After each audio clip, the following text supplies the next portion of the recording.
Maya ano ko lang po Ate Elsa, kung sakali man pong napapanood mo ay yung kahit po sa 2,000 lang po na puhunan o 1K kung ganito pong ano, may mga bata naman po siguro sa inyo, mabenta pong ganitong negosyo.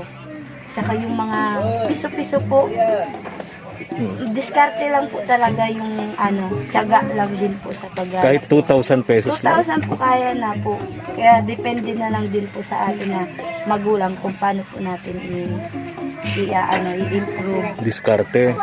Ako lang po, siguro napupundo lang po ako pag may sakit po talaga ako. O di kaya po may mga anak po akong nagkakasakit. Pero kung wala naman po, tuloy-tuloy lang.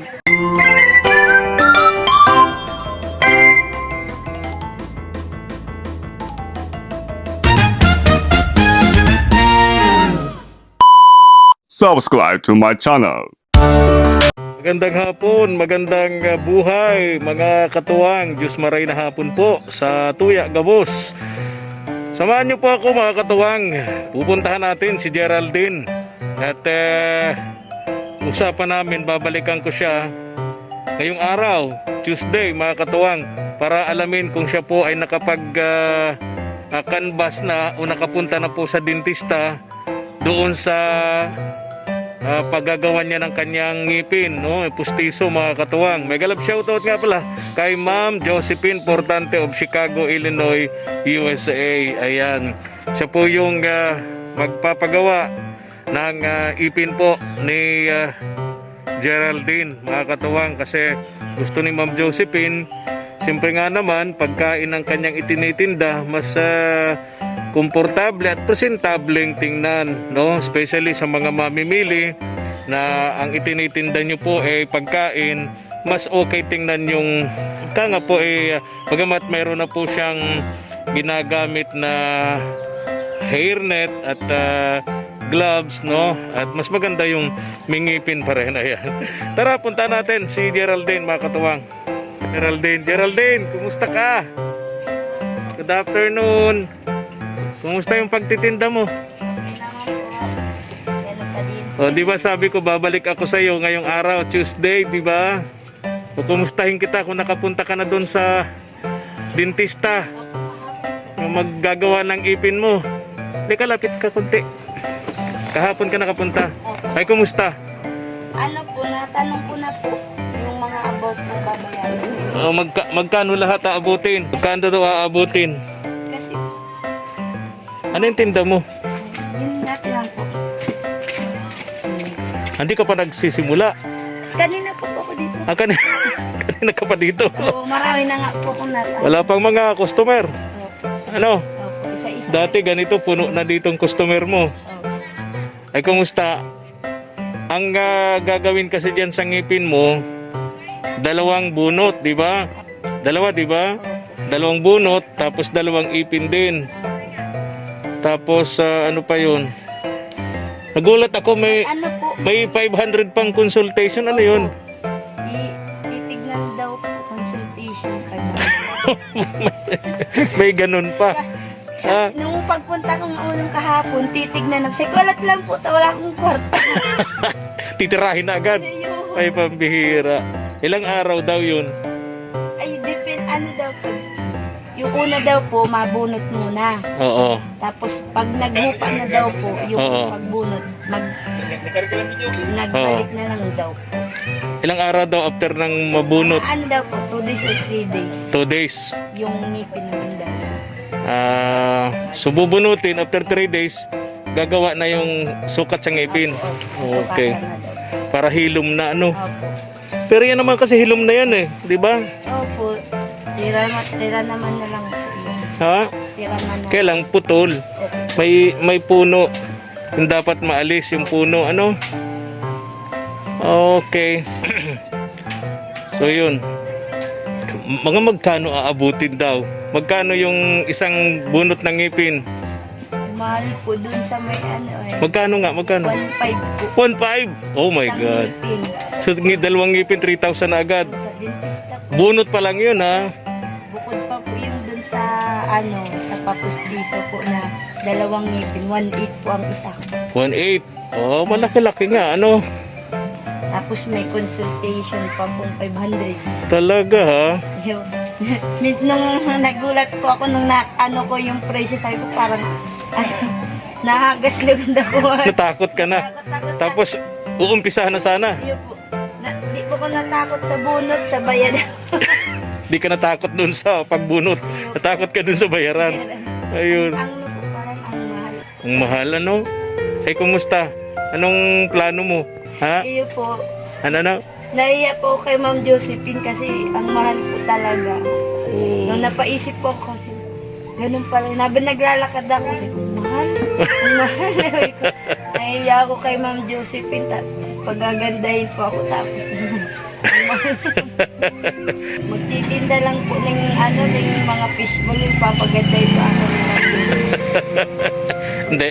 Ang akin, nasa isip ni Ma'am Josephine, mas maganda nga naman yung presentable na pagkain yung itinitinda mo, ginagawa mo, mas mabuti yung kumpleto ang ngipin. Diba? Yun naman yung kanya. Yan yung kanyang tulong sa'yo. Yan naman yung tulong sa'yo ni Ma'am Josephine Portante. Salamat po, Ma'am Josephine. Mm-mm. Portante. Oo. Wala pa yung mga bata, ano? Wala po. Wala pa? Eh kasi may pasok pala kayo, Tuesday. Okay.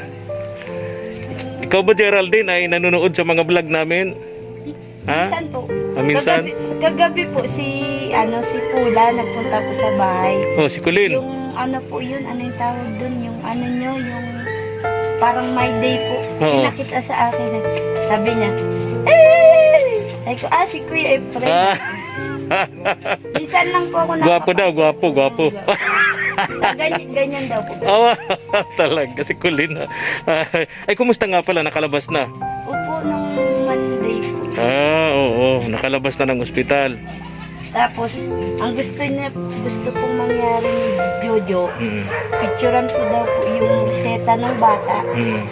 I-ano ko daw po sa inyo. I-send ko daw po sa inyo, message ko daw po sa inyo. Sabi ko naman kay Jojo, pupunta yun dito.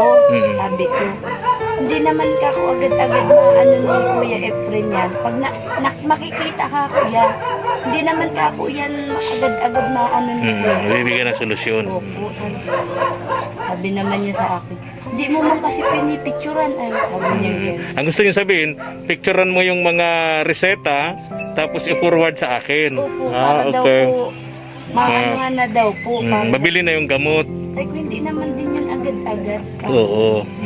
Sabi ko sa kanya. So walang gamot pa yung bata? Meron po silang, merong nabili, pero Merong meron nabili. pang hindi pa po na. Okay. Ngayon, kanina po umaga, nagdaan na naman sa akin. Sabi? Sabi niya ay, ano Jade? Sabi niya sa akin, kailan niya mapunta dito si Kuya Efren? Hindi ko alam, papunta na lang yun. Hindi naman ka ako yun mapasabi sa akin ng pupunta na lang yun. Tama. Walaan niyang gamot si Aki ko ay. Sabi ko, isanla mo yung cellphone mo para may pera. Tama. Emergency yun eh. Emergency po. Oo. Yun po ang sinabi ko sa kanya nung dadalhin po yung bata. Nung nagkataon naman po, sa awa man ng Diyos, nagdaan po sa akin si Kuya Mark. Hindi nga po maintindihan ni Kuya Mark si Colin. Sinabi ko po sa kanya na ganun. Eh, hapon na po, ano na po na yung oras, di pa rin po pala inasikaso ni Jojo, nagbanbit pa po sa salong. Ang bihira. Sinabi ko na po na yung, Hindi pa priority yung bata. opo, sabi ko, nagnirit lang po si Pula nung pagsabi kong isanla yung cellphone. Tumawa lang. Opo, pwede naman ka ako isanla yung cellphone. Oo naman, emergency yun eh. May sakit yung bata, kailangan sa ospital. So may cellphone, isang ibenta. Sabi Diba? ko nga, paano palang kula kayo pagka hindi mo bibenta yan? Yung cellphone, may sakit yung bata. Wala naman po silang kuryente. O ano nila yung cellphone? Paano nakabiling cellphone yun? Ang rinig ko po kuya, binigay daw po nung dati pang pinapasukan. Binigay, regalo. Opo, regalo daw po. Yung Oo. bago sila umuwi dito. Okay. Di naman daw po yung ginastos. Okay. Akin lang po, sana kung pag may emergency, Oo. kahit po isanla, tubusin na lang nila pag nagkapera. Di po sila gumawa paraan. Kaya dapat may sariling kusa. Ano? Kasi, Geraldine? opo. Wala naman po kasi minsan agad-agad na yung biglaan po sila. Tama. Kasi po sa akin, nagpunta sila 2 beses. Kaya ko naman po sana silang bigyan pera. Mm-mm. Kaso, yung puhunan ko po yun. Yun ang mawawala. Opo, ako din po ang May mga anak kang binubuhay. Kaya sabi ko, ganito na lang ang gawin. Punta sila sa center, sa barangay. May ano man po sila dun, may libre naman po baga. Gamot. Gamot, hindi kaya sasakyan kung emergency na po. May ambulansya naman libre sa mga barangay. Oo. Ay Geraldine, ganito. Alam mo, marami natutuwa sa iyo kasi kahit sulok ka lang talaga sa buhay na igagapong mo yung mga anak mo, iba't ibang diskarte, no, para mabuhay, maitaguyod mo yung mga anak mo. Opo. Kung nanonood ka sa amin, Minsan po o nanonood ka, meron ka bang napapanood doon na katulad mo rin, may padyak, may huler na nagtitinda ng ganito rin? Ha? si Ate Elsa po. Si Ate Elsa, Bibira po yun. Ay, tama. Oo. Eh, ang problema, lagi siyang alam mo na, istorya, no? Opo. Ha? Sayang po yung mga hindi po sa totoo lang.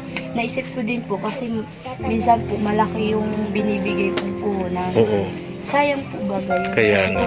Ganito rin po yung negosyo niya. Tuloy-tuloy po ang kung kung meron lang po talaga siyang yung sarili, meron na po siya di ba sarili stakan. Kung may-improve po yun. Kung nanonood si Ate Elsa, Geraldine, anong gusto mong iparating sa kanya para mapagbuti ang kanyang hanap buhay tulad mo, dire-diretso? Ay, masasabi ko lang po, maiaano ko lang po Ate Elsa, kung sakali man pong napapanood mo, ay yung kahit po sa 2,000 lang po na puhunan o 1K, kung ganito pong may mga bata naman po siguro sa inyo, mabenta pong ganitong negosyo. Tsaka yung mga piso-piso po, diskarte lang po talaga yung tiyaga lang din po sa Kahit 2,000 pesos lang. 2,000 po kaya na po. Kaya depende na lang din po sa atin na magulang kung paano po natin i-improve. Diskarte. Ako lang po, siguro napupundo lang po ako pag may sakit po talaga ako. O di kaya po may mga anak po akong nagkakasakit. Pero kung wala naman po, tuloy-tuloy lang. So yun yung may papayo mo kay Ate Elsa. Napapanood mo pala si Ate Elsa. Minsan lang. Opo. Pag nakakaano po ng cellphone, Sige. nakaka-arkila. Na-arkila po ako dyan sa may wifi. Magkano? 5 pesos po ang isang oras. Meron? Talaga? 5 pesos isang oras. So kaya ka nakakapag-message sa akin. Pupunta ka dun sa wifi. May cellphone na naaarkila. 5 pesos isang oras. Talaga? Oo. Sige. Yung gano'n na lang ha. Pinuntahan kita dito para alamin ko kung nakapagpunta ka na sa dentista at sigurado ko naghihintay sa atin si Ma'am Josephine at mapanood niya ito. So kung ikaw ang masusunod, okay ba sa'yo na magpapustiso ka pa o komportable ka na sa ganyan? Sa kuya naman po, para sa akin, siyempre po nakakahiya sa gastusin po. Pero kung ano po plano ni Ma'am Josephine, siya na pong bahala. Tatanggipin ko po kung hindi. Okay lang din po. Kung iyo po mas lalo. Hindi, joke lang po. Nakakaya mo talaga tumanggi sa biyaya ni Lord. Oo, Kaya maraming salamat po sa mga sponsor po. Sige ha, alis na rin ako Neng ha. Ingat. Oo, ingat ka rin ha. Wala pa yung mga customer mo. Wala. Mamaya pa siguro paglabasan ng mga bata. Iyo po mga alas. Okay. Thank you for watching.